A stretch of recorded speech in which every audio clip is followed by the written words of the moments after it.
प्रस्तुत है हरि अनंत हरि कथा अनंता का द्वितीय खंड कूर्मावतार।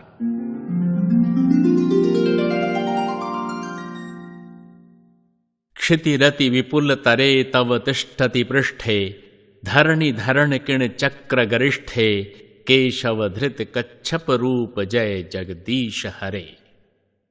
हे भार्गव, मत्स्य अवतार के उपरांत जल प्रलय द्वारा प्रक्षालित पृथ्वी पर ब्रह्मासुत मनु ने अपने साथ सुरक्षित समस्त वनस्पतियों और प्राणी आदि के वंश बीजों को पुनः स्थापित कर पृथ्वी पर सृष्टि के विकास की प्रक्रिया प्रारंभ कर दी। उन्होंने वेदों के ज्ञान पुंज द्वारा सतोगुण की दिव्यता से मानव को जगमगा दिया। मानव वेद आदि का पठन पाठन करते हुए धर्म कर्म और दान यज्ञ के सुकर्मों में रत मुझ में लीन रहने लगा। इन दिनों देवलोक की स्थिति काफी बिगड़ चुकी थी। वहां दानवों का आतंक देवताओं को आतंकित और पीड़ित कर रहा था। नारद ने देवताओं की इस दुरावस्था को देखा और मेरे पास पहुंचे। श्रद्धापूर्वक प्रणाम करके मुझसे कहने लगे, हे श्री हरि, आप तो भगवती लक्ष्मी सहित बैकुंठ में आनंद मग्न बैठे हैं, पर दैत्यों द्वारा किए गए भयंकर आक्रमण से पराजित इंद्र सहित समस्त देवतागण दीनहीन और जर्जर हो स्वर्ग से च्युत निराशा के कुहासे में घिरे इधर उधर भटक रहे हैं। इसका क्या कारण है? नारद का प्रश्न सुनकर मैंने उन्हें समझाते हुए कहा, हे नारद, आप तो जानते ही हैं, पृथ्वी पर मानवों द्वारा विशाल मात्रा में घृत, अक्षत, तिल, चंदन और गुड़ आदि से संपन्न होने वाले असंख्य यज्ञों से अनंत हविष्य पाकर इंद्र सहित स्वर्ग के समस्त देवता अत्यंत पुष्ट बलिष्ठ होने पर भी आलस्य, प्रमाद और अहंकार ग्रसित हो गए थे। हे नारद, यही नहीं, इंद्र सहित समस्त देवताओं के अहंकार का एक दूसरा उदाहरण भी आपके समक्ष प्रस्तुत करता हूं। मत्स्य अवतार में हयग्रीव को काल का ग्रास बना दिए जाने के पश्चात समूची दैत्य जाति में सत्ता हथियाने के निमित्त घोर संघर्ष उत्पन्न हो गया था। हयग्रीव के ही कुलभूषण काल केतु ने अपने बल के मद में अट्टहास करते हुए अपने आप को राज सिंहासन का अधिकारी घोषित कर डाला, परंतु हयग्रीव का परम बलवान सेनापति अपने बल के अहंकार में स्वयं को राज सिंहासन का अधिकारी मानता था। अतः उन दोनों के अहंकार से गृह युद्ध की इतनी भयंकर ज्वाला भड़की कि समस्त दानव जाति उसका शिकार हो गई। हयग्रीव का परम बलवान सेनापति उस युद्ध में मारा गया। कालकेतु की विजय हुई और हे नारद, कालकेतु के इसी विजय का अहंकार कालकेतु की पराजय का कारण भी बना, क्योंकि अपनी विजय के अभिमान में कालकेतु ने बिना सोचे विचारे दैत्य गुरु शुक्राचार्य के मना करने के बावजूद स्वर्ग का सिंहासन प्राप्त करने के लिए इंद्र पर आक्रमण कर दिया। देवता पुष्ट एवं बलिष्ठ तो थे ही, इसके अतिरिक्त मैं भी उनके साथ था। अतः देवताओं ने दैत्यों की बुरी गति बना उन्हें परास्त करके खदेड़ दिया। हे नारद, आपको तो विदित ही है कि विजय वही होती है जहां मैं होता हूं, किंतु इस समय परम सत्य को इंद्र भूल गए। विजय श्री का श्रेय स्वयं लेते हुए अहंकार के मद में डूबकर अपने कर्मों से च्युत आमोद प्रमोद में लिप्त हो गए। कर्मों से निष्क्रिय होकर अहंकार और आमोद प्रमोद में डूब जाना ही किसी के पतन का कारण बनता है। नीतिशास्त्र कहता है कि विजय को सदैव स्थायी बनाने के लिए मात खाए शत्रु की ओर से सदा सतर्क रहते हुए उसकी प्रत्येक गतिविधि पर कठोर दृष्टि रखनी चाहिए। पराजित शत्रु अपनी पराजय को विजय में बदलने के लिए सतत प्रयत्नशील रहता है। हे नारद, युद्ध में देवताओं से पराजित दैत्य कालकेतु एक क्षण के लिए भी चुप नहीं बैठा। उसने समस्त बलशाली दैत्य राजाओं की एक सभा बुलाई और एक विशाल गणतंत्र के निर्माण की योजना रखी। उसकी योजना से सहमत होकर नमुची शंबर, ताड़कासुर, बाणासुर समेत सभी दानवों और स्वयं कालकेतु ने दैत्यराज महाबली के नेतृत्व में एक बहुत बड़े गणतंत्र के अंतर्गत दैत्य शक्ति को संगठित किया। फिर एक दिन समस्त दैत्यों ने मिलकर असंख्य सेना सहित आमोद प्रमोद में डूबे अहंकारी और असावधान देवताओं पर आक्रमण कर उन्हें परास्त करते हुए स्वर्ग पर अधिपत्य स्थापित कर लिया। हे नारद, इसके अतिरिक्त आपको तो स्मरण ही होगा कि एक बार जब देवराज इंद्र भ्रमण को जा रहे थे, उसी समय परम क्रोधी महर्षि दुर्वासा से उनकी भेंट हुई। देवराज इंद्र ने श्रद्धा और विनय से उन्हें प्रणाम किया। महर्षि दुर्वासा ने प्रसन्न होकर दिव्य पुष्पों की माला इंद्र को प्रदान करते हुए उन्हें आशीर्वाद दिया। अज्ञान और अहंकार के वशीभूत देवेंद्र ने महर्षि के परम क्रोधी स्वभाव का विस्मरण कर वो माला अपने गजराज के गले में डाल दी थी। ऐरावत ने वो दिव्य माला दुर्वासा के समक्ष ही अपने कंठ से उतार भूमि पर पटक अपने पैरों तले कुचल डाली। अपने उपहार का यह अनादर देख दुर्वासा ने क्रोध का साक्षात अवतार बन इंद्र को शाप दे डाला। रे दंभी इंद्र, तुझे अपने पद और अपने राज्य का इतना अहंकार हो गया है। अरे, जिस माला को पहनकर तुझे जीवन भर धन्य होना चाहिए था, उसका मेरे ही समक्ष ऐसा अपमान। जा, अब अपने कर्मों का फल भोग। जा, तू श्रीहीन हो जाएगा, तेरा राज्य तुझसे छिन जाएगा। हे नारद, आप तो जानते ही हैं कि उसके बाद इंद्र महर्षि दुर्वासा के चरण पकड़कर लाख अनुनय विनय करने के बाद भी उन्हें प्रसन्न करने में सफल नहीं हो सका। ये सुनकर नारद ने उत्तर में कहा, हे सर्वेश्वर, उस शाप के बारे में मुझे सब कुछ विदित है। महर्षि दुर्वासा के वचन कभी असत्य नहीं हो सकते। परंतु हे प्रभु, इंद्र सहित देवताओं को इस दयनीय दशा से छुटकारा दिलाने का कोई तो उपाय आपके पास होगा। नारद का प्रश्न सुनकर मैंने उन्हें पुनः समझाकर कहा, हे नारद, दुर्वासा के शाप के कारण इंद्र और स्वर्ग का सारा श्रीधन समुद्र में डूब गया है, और जब तक देवतागण वह श्रीधन पुनः प्राप्त नहीं कर लेते, तब तक वे दैत्यों को परास्त कर स्वर्ग और इंद्रासन प्राप्त करने में सफल नहीं होंगे। क्योंकि जहां श्री नहीं रहती, वहां बल, विजय, समृद्धि, कीर्ति और यश कभी नहीं टिकते। और हे नारद, आप तो जानते ही हैं कि श्री सिर्फ दो ही स्थानों में निवास करती है। एक तो सदैव मेरे निकट क्षीर सागर में, और दूसरे जहां कर्म और धर्म की गंगा बहती है। आज दुर्वासा के शाप के कारण श्री अपने समस्त रत्न अलंकरणों सहित समुद्र में समा गई है। समुद्र मंथन करके उसे पुनः प्राप्त करना होगा। इंद्र और समस्त देवतागणों की समस्या का मात्र यही एक निदान है। मेरे वचन सुनकर नारद पुनः कहने लगे, हे जगतपति, आप इंद्र और देवताओं के कल्याण हेतु दया करके यह निदान उन्हें बता क्यों नहीं देते? मैंने मुस्कुराते हुए नारद से कहा, देवर्षि, आप तो जानते हैं कि मैं ब्रह्मांड में सर्वत्र विराजमान हूं, प्राणी मात्र में समाया हुआ हूं, लेकिन अपने कर्मों का फल तो सबको भुगतना ही पड़ता है। इसलिए मैं उनके निकट रहते हुए भी निकट नहीं रहता।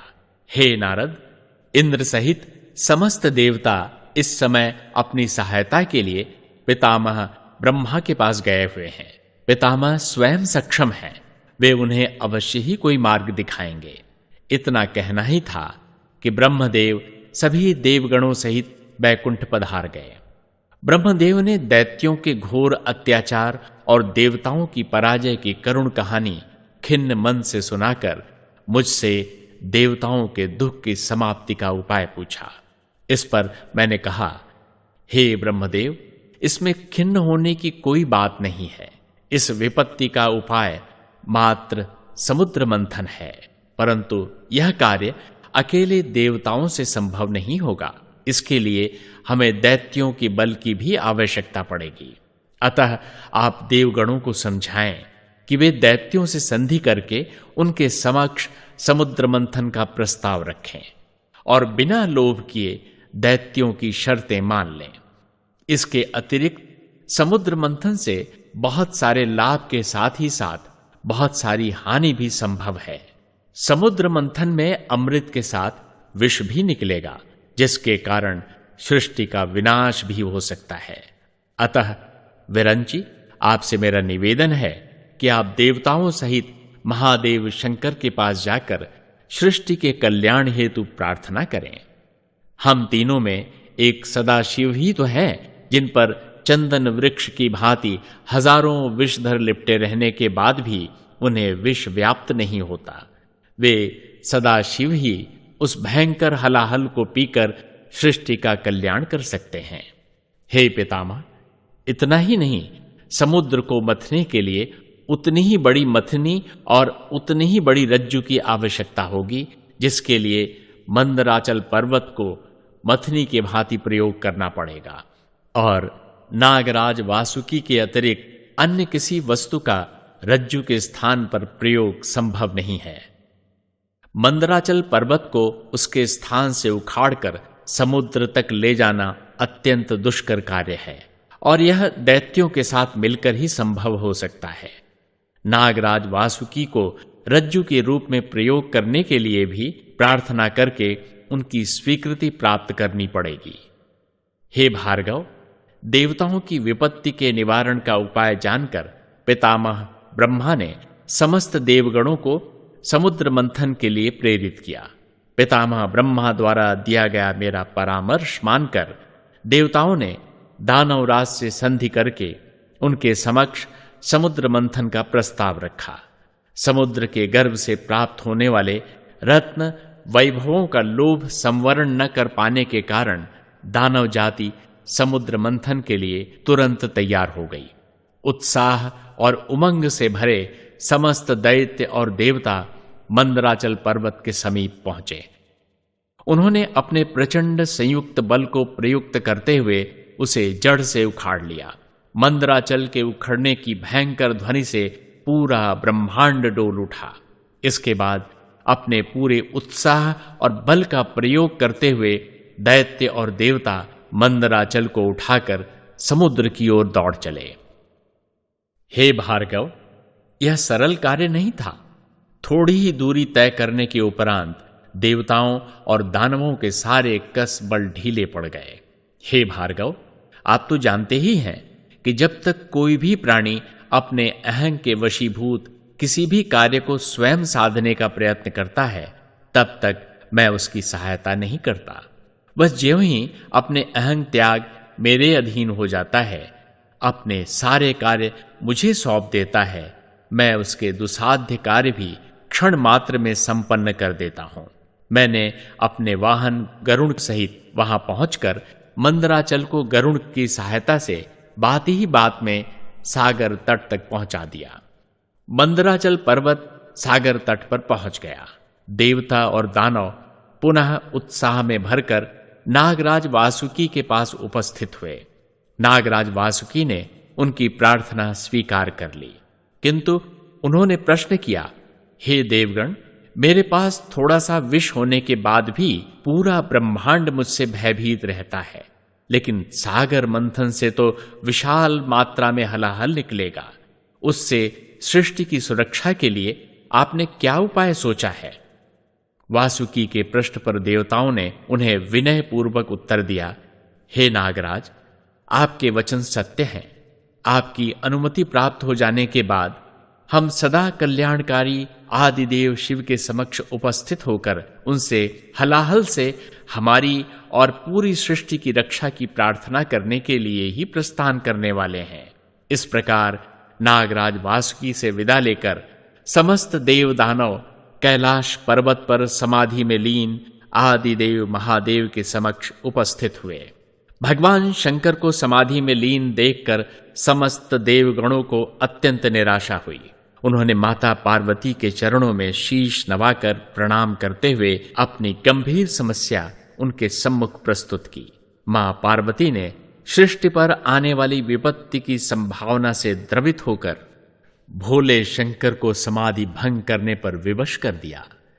शिव शंकर अपने समक्ष उपस्थित देवताओं से उनकी समस्या सुनकर बिना कोई उत्तर दिए चिंतामग्न हो गए। उनकी वह गंभीर मुद्रा देख आश्चर्यचकित भगवती पार्वती उनसे पूछने लगी, हे नाथ, आप तो सदाशिव हैं, सदा ही जीव और जगत के कल्याणकारी कर्मों में लीन रहा करते हैं। आज आप हलाहल के कारण सृष्टि पर आने वाली भयंकर विपत्ति की बात सुनकर भी मौन धारण किए हुए गंभीर मुद्रा में बैठे हैं। इसका क्या कारण है? जगत जननी भवानी का प्रश्न सुनकर भगवान शंकर गंभीर स्वर में उनसे कहने लगे, हे भवानी, मेरी चिंता का पहला कारण तो आप ही हैं। आप मेरी अर्धांगिनी हैं। बिना आपकी अनुमति सहमति के मैं विष का पान कैसे कर सकता हूं? भगवान शंकर के वचन सुनकर भगवती पार्वती उनसे कहने लगी, हे कल्याणकारी महादेव, जिस तरह आप जगत पिता हैं उसी भांति मैं भी तो जगत माता हूं, और माता पिता का धर्म है कि वे अपनी संतानों पर आई किसी भी विपत्ति से उनकी रक्षा करें। फिर मैं मातृत्व के धर्म से च्युत होकर आपके इस कल्याणकारी कर्म में कैसे बाधक बन सकती हूं? किसी भी अनिष्ट की चिंता छोड़ आप यह कल्याणकारी कर्म करने के लिए मेरी ओर से परम स्वतंत्र हैं। भगवती पार्वती के परम कल्याणकारी वचन सुनकर भगवान शंकर पुनः कहने लगे, हे प्रिय, मुझे आपसे इसी कल्याणकारी व्यवहार की आशा थी, किंतु हलाहल पान करने के मार्ग में अभी एक बाधा और है। हे भगवती, आपको तो ज्ञात ही है कि मेरे हृदय पटल में 8 याम श्री हरि नारायण निवास करते हैं। मेरे हलाहल पान कर लेने पर विष की भयंकर ज्वाला से स्वयं श्री हरि भी प्रभावित होंगे। मैं नहीं चाहता कि विष की ज्वाला का प्रभाव उनके ऊपर पड़े। भोलेनाथ की अंतिम बात सुनकर माता जगदम्बा सहित समस्त देवगण स्थिति की गंभीरता से परिचित हो स्तब्ध रह गए। कुछ क्षणों के लिए वहां सन्नाटा छा गया। कुछ समय उपरांत पितामह ब्रह्मा ने चिंतन मनन के पश्चात भगवान शंकर से कहा, हे सदाशिव, इस गंभीर समस्या का निदान स्वयं आप ही हैं। पूरी सृष्टि को जलाकर भस्म कर देने वाली प्रलय की महाप्रचंड ज्वाला को आपने अपने तृतीय नेत्र में बंद कर रखा है। फिर ये तो मात्र हलाहल विष है। इसे तो आप अपनी महिमा से श्री हरि की छवि तक पहुंचने से पहले कंठ में ही धारण करने में समर्थ हैं। ब्रह्मा की युक्ति सुनकर आशुतोष शिव ने तथास्तु कहते हुए देवताओं की प्रार्थना स्वीकार कर ली। पूरा कैलाश जय जय महादेव की ध्वनि से गूंज उठा। सारी व्यवस्था हो जाने पर समुद्र मंथन का कार्य आरंभ हुआ। मेरे ही द्वारा दिए गए परामर्श के अनुसार सागर मंथन के अवसर पर देवताओं ने नागराज वासुकी के फन की ओर रहने का हठ आरंभ कर दिया।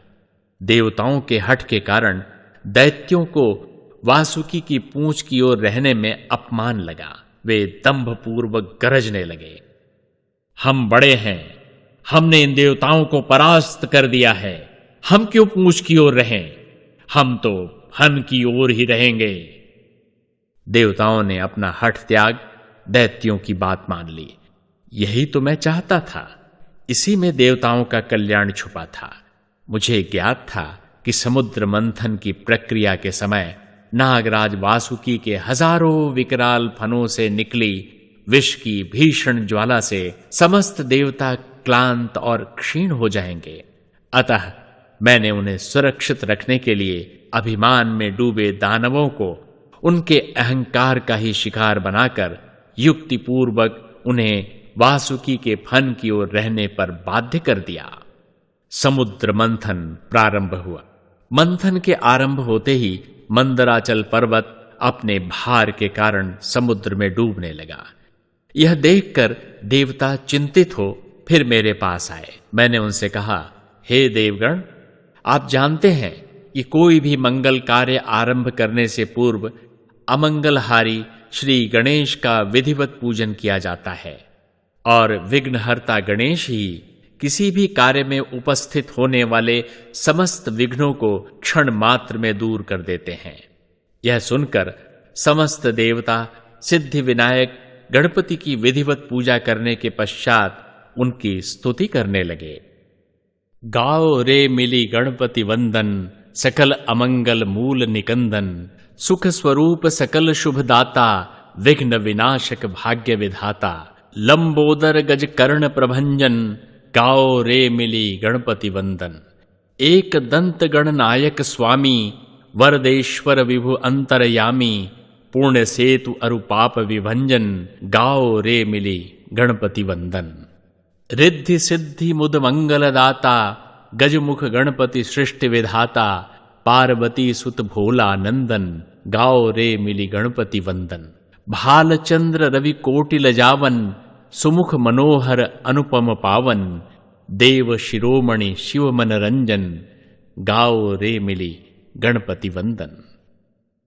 देवताओं द्वारा विघ्नेश्वर की विधिवत पूजा अर्चना और स्तुति के बाद मंदराचल का समुद्र में डूबना तो रुक गया, परंतु एक नई समस्या पैदा हो गई। देवताओं के बल लगाने पर मंदराचल रज्जु सहित उनकी ओर खिसक आता और दैत्यों के बल लगाने पर खिंचकर उनकी ओर चला जाता था। देवता इस नई बाधा के कारण शोकाकुल होकर मन ही मन मुझे पुकारने लगे। उनकी कातर पुकार पर मैंने एक बहुत ही विशालकाय कच्छप का रूप धारण कर मंदराचल को अपनी पीठ पर स्थिर कर लिया। हे भार्गव, वहां की शोभा वर्णातीत हो चुकी थी। सारे बलिष्ठ देवताओं और दानवों के गठीले शरीर देखते ही बनते थे। मेरे वहां उपस्थित हो जाने से कुछ देर के लिए ही सही सबके हृदय से ईर्ष्या और द्वेष समाप्त हो गया था। सब अपनी अपनी शक्ति से समुद्र का मंथन करने लगे। अब मथानी सुचारू रूप से चलने लगी। बहुत समय बीत गया पर समुद्र से कुछ भी नहीं निकला। देव और दानव निराश होने लगे। तब मैंने हजारों हाथ धारण कर दोनों ओर से समुद्र को मथना आरंभ कर दिया। इस पर सर्वप्रथम हलाहल निकला, जिसकी भयंकर ज्वाला से सबके सब त्रस्त हो उठे। देवता देवाधिदेव महादेव से पहले ही विष से सुरक्षा प्रदान करने का अभय प्राप्त कर चुके थे। देवों की विनती पर भगवान शंकर ने उस विष का पान करके सबकी रक्षा की। विष को कंठ में ही स्थिर कर लेने के कारण वे नीलकंठ बन गए। दूसरे रत्न के रूप में बड़े ही सुंदर स्वरूप वाली शुभ्र वदना कामधेनु निकली, जो अपने प्रताप से सकल कामनाओं को पूर्ण करने में समर्थ है। देव और दानव कामधेनु की ओर लपकने ही वाले थे कि मैंने उन्हें रोकते हुए कहा, हे महानुभावों, किसी भी शुभ कर्म के पहले फल को शास्त्रानुसार दान कर देने का विधान है। अतएव ये गाय दान के हेतु मुझे सौंप दीजिए। तीसरा रत्न उच्चैश्रवा अश्व निकला, जो देखते ही बनता था। श्याम वर्ण, लंबा, ऊंचा और गठीले शरीर वाला, जिसके पगों में बिजली जैसी चपल गति थी, जिसकी सुंदरता को देख देख देव दानव दोनों ही मोहित हो रहे थे। दोनों ही उसे पाने के लिए आतुर थे। मगर मैंने देवताओं को धैर्य धारण करने के लिए कहते हुए उच्चैश्रवा दानवों को प्रदान कर दिया। वह दुर्लभ रत्न पाकर दानव प्रसन्नता से खिल उठे। इसके पश्चात अलौकिक छवि वाला कर्पूर वर्ण, अनेक शुंडों और अनेक दांत वाला पर्वत के समान विशाल मंगल मूर्ति गजराज ऐरावत बाहर आया। अब देवताओं की बारी होने के कारण ऐरावत उन्हें प्राप्त हो गया, जिसके कारण दानव अपना मन महसूस कर रह गए। पांचवा रत्न कौस्तुभ मणि के रूप में निकला, जिसकी चमक देख उसे पाने के लिए देवता और दानव आपस में लड़ने लगे। मुझे लगा इन दोनों के झगड़े के कारण समुद्र मंथन बीच में ही रुक जाएगा। इसीलिए मैंने बीच बचाव करते हुए थोड़ा मुस्कुरा कर दोनों से कहा, अरे भाई, ये लड़ाई झगड़ा छोड़ तनिक मेरी ओर देखो। ये मंदराचल मुझ पर ही टिका हुआ है, जिसके कारण तुम्हारा समुद्र मंथन सुचारू रूप से संपन्न हो रहा है। कुछ मुझे भी तो प्रदान करें। आप दोनों ये मणि मुझे दे दें। मेरे वचन सुन दोनों ने लड़ना बंद कर विवश हो मणि मुझे सौंप दी। छठा रत्न अलौकिक पुष्पों और दिव्य फलों से सुशोभित स्वर्ण और रजत पत्रों से युक्त शीतल छायादार अनुपम शोभावान कल्प वृक्ष निकला। देव और दानव इस पर अपना अपना अधिकार जमाते उसके पहले ही कल्प वृक्ष कह उठा, हे महानुभावों, मैं आप सबके कर्म से अत्यंत प्रसन्न हूं और आप लोगों का अत्यंत कृतज्ञ हूं, मगर मैं सदा स्वच्छंद रहा हूं। जो भी व्यक्ति चलकर मेरी छाया में आएगा उसके मन की सकल कामना मैं पूर्ण करूंगा। अतः मेरी आप लोगों से प्रार्थना है कि मुझे वही स्थान दें जहां मैं स्वच्छंद रह सकूं, अन्यथा मैं लुप्त हो जाऊंगा। इस पर मैंने कल्पतरु को स्वर्ग में स्थान ग्रहण करने को कहा, जिसको सुनकर देव दानव दोनों प्रसन्न हो गए। दानव इसलिए प्रसन्न हुए कि स्वर्ग उनके अधिकार में था, और देवता इसलिए प्रसन्न हुए कि समुद्र मंथन के बाद उन्हें स्वर्ग मिलने ही वाला है। सातवें रत्न के रूप में नाचती गाती अपूर्व सुंदर सलोनी मन को मुग्ध करने वाली अप्सराएं निकली। हे भार्गव, ये अप्सराएं समुद्र मंथन के लिए विपत्ति का कारण बनने वाली थीं, क्योंकि संसार में कोई भी ऐसा पुरुष नहीं है जो हाथ में आई सुंदर नारी को प्राप्त करने की इच्छा न रखता हो। इन अप्सराओं को पाने के लोभ में देवता और दानव दोनों की बाँछें खिल उठी। जब तक दोनों बांट बखरे का झंझट खड़ा करते, उसके पहले ही लावण्यमयी रूपवती अप्सराओं ने दोनों को सावधान करते हुए कहा, हे श्रीमंतों, हम सब अप्सराएं राज दरबार की शोभा और श्रृंगार हैं, अतः हमें स्वर्ग भेज दिया जाए। अप्सराओं की विनती पर देव दानव पुनः अति प्रसन्न हुए। हे भार्गव, दोनों की प्रसन्नता का कारण तो आप जान ही चुके हैं। देव और दानव दोनों की सहमति पाकर नाचती गाती अप्सराएं स्वर्ग को प्रस्थान कर गईं। इस प्रकार बंटवारे की बाधा टल गई। आठवें रत्न के रूप में घनघोर टंकार करता हुआ एक महाकाय धनुष निकला, जिसको देवताओं और दानवों में से कोई भी उठा पाने में समर्थ नहीं हो सका। मैंने वह धनुष उठाकर अपने कंधे पर धारण कर लिया। नौवां रत्न सुंदर रजत प्रकाश से देदीप्यमान चंद्रमा के रूप में निकला। चंद्रमा के शीतल प्रकाश में नहाकर मैंने अवसर का लाभ उठाते हुए कहा, हे महानुभावों, इस शुभ्र चंद्रमा का प्रकाश बांटा नहीं जा सकता, अतएव आप दोनों मिलकर इसे आकाश में छोड़ दें, जिससे आप दोनों को समान रूप से इसका प्रकाश प्राप्त होता रहेगा। देवताओं और दानवों ने मेरा प्रस्ताव मानकर सहर्ष चंद्रमा को आकाश में छोड़ दिया। 10वां रत्न एक दिव्य शंख निकला, जिसे देवता और दानव दोनों ने अपने लिए उपयोगी न समझकर मुझे थमाते हुए कहा, हे नारायण, ये शंख आप ही धारण करें, यह आपके कर कमल की शोभा बढ़ाएगा। 11वें रत्न के रूप में रक्त कमल पर सुशोभित एक दिव्य स्वरूप वाली कोमलांगी नारी महालक्ष्मी प्रकट हुई। उनके दिव्य अलंकरणों और श्रृंगार का वर्णन करना मेरे भी वश में नहीं है। सारे देवता और दानव उन्हें देखकर हतप्रभ हो रहे थे। मेरी भी स्थिति लगभग वही थी।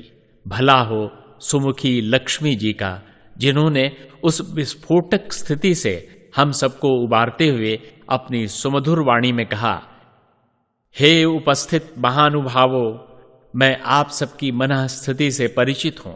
आप सभी मेरा वरण करना चाहते हैं, जो असंभव है। अतः आप सबसे मेरा निवेदन है कि आप मुझे स्वयंवर का अधिकार प्रदान करें।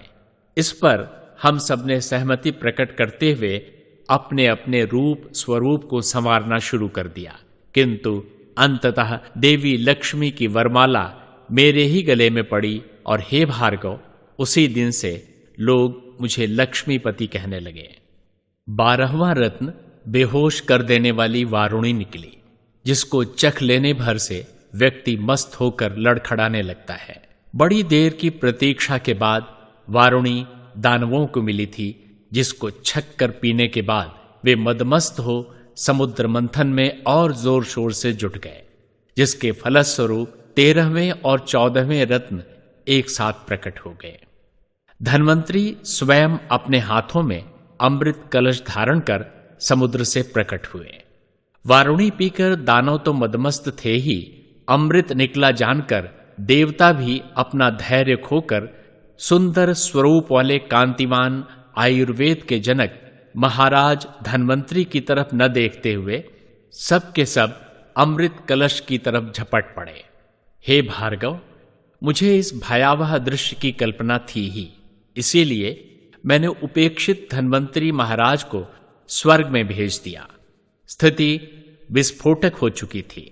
लगता था जो देवासुर संग्राम कल होने वाला है वह इस अमृत कलश के लिए आज ही आरंभ हो जाएगा। अपनी गरज निकालने के बाद दानवों की छोड़िए, देवता भी मुझे भुलाकर अपना विवेक खो अमृत कलश की छीना झपटी में संलग्न हो गए थे। बहुत समय तक यह छीना झपटी चलती रही। अंततः दानव भारी पड़े और उन्होंने अमृत कलश देवताओं से छीन लिया, किंतु अमृत पीने की होड़ में वे आपस में ही लड़ पड़े। मैं तो अमृत मात्र देवताओं को पिलाना चाहता था, इसलिए मैंने इस सुअवसर का लाभ उठाते हुए झट से भगवती लक्ष्मी से भी सुंदर भुवन मोहिनी रूप धारण कर दानवों के मध्य प्रकट होकर उनके मन को मंत्रमुग्ध कर उन्हें अपनी माया के चक्रव्यूह में घेर लिया। दानव अमृत के महत्व को भुला मेरे रूप और सुंदरता पर अत्यंत मोहित होकर मेरे हाथों में अमृत कलश सौंपते हुए कहने लगे, हे मनमोहिनी, यह अमृत आप अपने कर कमलों से हमें बराबर बराबर पिलाकर हमारा वरण करें। एक तो सभी दानव पहले ही नशे में चूर थे, उस पर मेरी सुंदरता का जादू उनके सिर पर चढ़कर बोल रहा था। मैंने उस अवसर का लाभ उठाते हुए देवताओं और दानवों को एक पंक्ति में बैठने के लिए कहा। मैं दानवों को तो अपनी चपल चितवन का अमृत पिला पिलाकर बहलाते फुसलाते हुए देवताओं को छल से अमृत वितरित करने लगा। बेचारे दानवों की अपनी कामुकता, मेरी सुंदरता और वारुणी के अंधाधुंध नशे में यह मालूम ही नहीं हो सका कि मैंने सिर्फ देवताओं को ही अमृत पिलाकर अपने कच्छप अवतार के हेतु को पूर्ण कर लिया है।